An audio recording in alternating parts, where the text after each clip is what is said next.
Finally shift to the northern front with Syria. Here, I think there is the clearest evidence of essentially illegal actions by Israel and the problems which result from that. So, before the 67 war, basically, um, there is a DMZ that is established in the north, right? Now, some of this includes part of what would have been the former national boundaries of Palestine.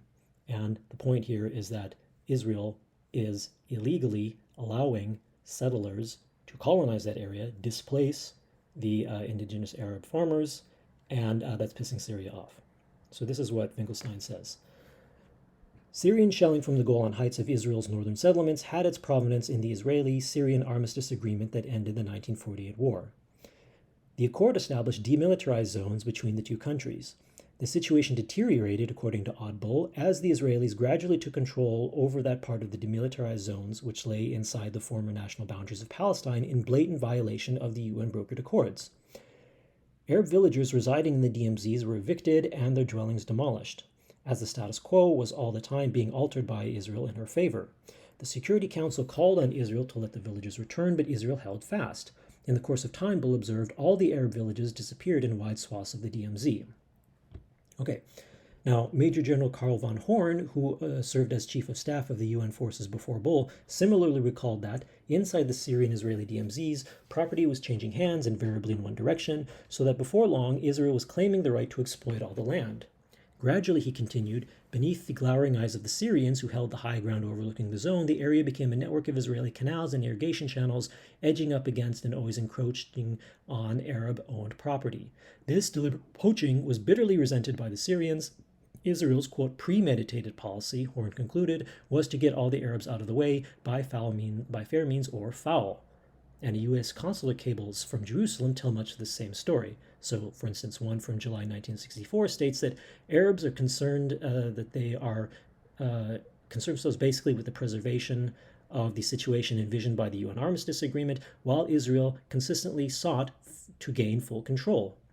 Israel, it continued, was emerging victorious largely because UN was never able to oppose aggressive and armed Israeli occupation and assertion of actual control over such areas, and the Arab neighbors are not really prepared for the required fighting. So this cable concluded that the UN observers gradually created Syria for restraint over a long period in the face of Israeli seizing control in the DMZ by force or the constant threat of using it. Okay, so eventually Syrian shelling begins. Syrian shelling from the Golan Heights aimed to deter the Israeli encroachments. There was a certain pattern, according to a recent report, of action and reaction. The Israeli tractors would move into disputed areas, often with the support of armed Israeli police. I mean, by the way, this is exactly what has been going on in the West Bank for a really long time. The Syrians would fire from their high ground positions and would often shell Israeli settlements in the Huleh Valley. By trying to oppose the Israeli challenge, Syria drew on its head punitive Israeli raids, including airstrikes. Undoubtedly, the shelling was also occasionally vindictive. And on this last point, right, this is what Oddball has to say. I imagine that a number of those Arabs settled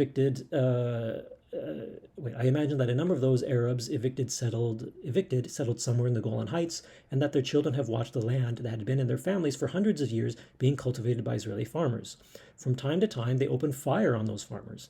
That of course was a violation of the Armistice Agreement, though I could not help thinking that in similar circumstances, Norwegian peasants would most certainly have acted in the same way.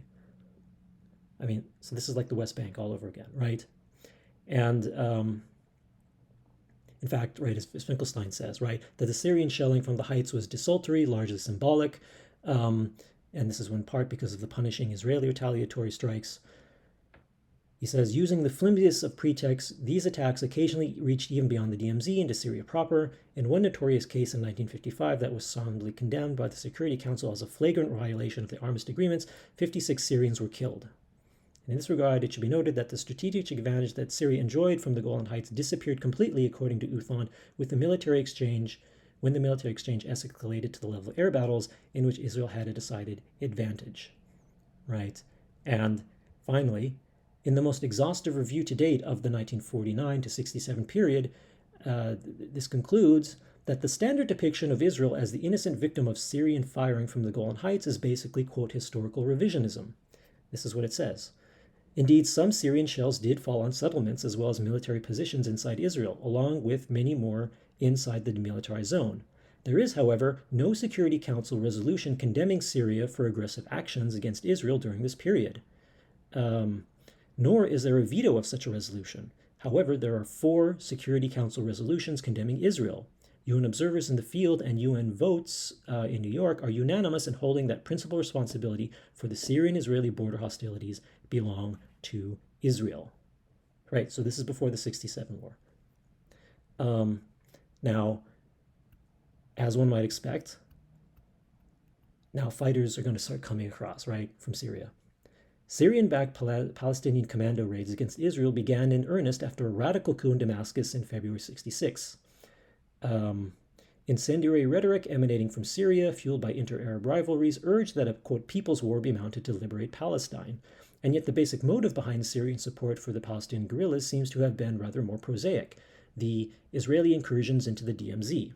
UNEF head Rikie, right, the same guy as above, reports that the intensification of Palestinian attacks on Israel resulted from the controversy over cultivation rights in the demilitarized zone between Israel and Syria. And indeed, as General Aharon Yariv, head of Israeli military intelligence, frankly acknowledged a few weeks before the June war, that Syria used this weapon of guerrilla activity because we are bent on establishing certain facts along the border.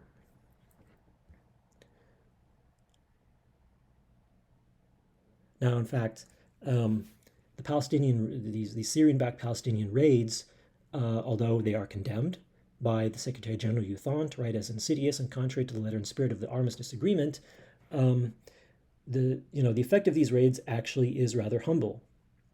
This is what Yehoshaphat Harkabi, the Israeli military intelligence chief, the former chief of Israeli military intelligence, says when he concludes that operational achievements of the Palestinian guerrillas in the 30 months from its debut to the Six-Day War were not impressive by any standard, and they certainly pose no danger to Israel's national life.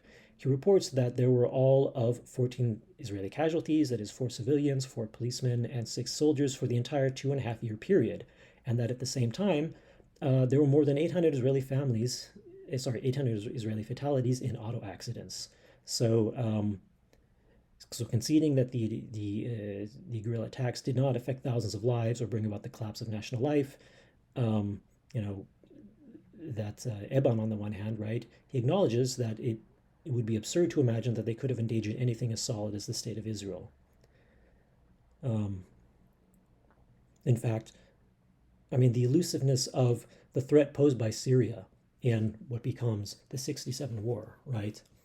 This is actually indicated by how the war itself unfolded. So basically, the Northern Front comes as an afterthought. Several days of fighting after the beginning, it opens up only several days of fighting after, in June, basically. It was an independent initiative by Moshe Dayan. It was reportedly reached with great reluctance, and Yitzhak Rabin reports in his memoir that he never grasped the reasons for Dayan's decision to launch the assault.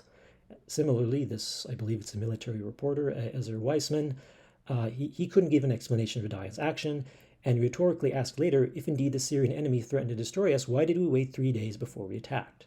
So, there you go. Not really danger on the Syrian front.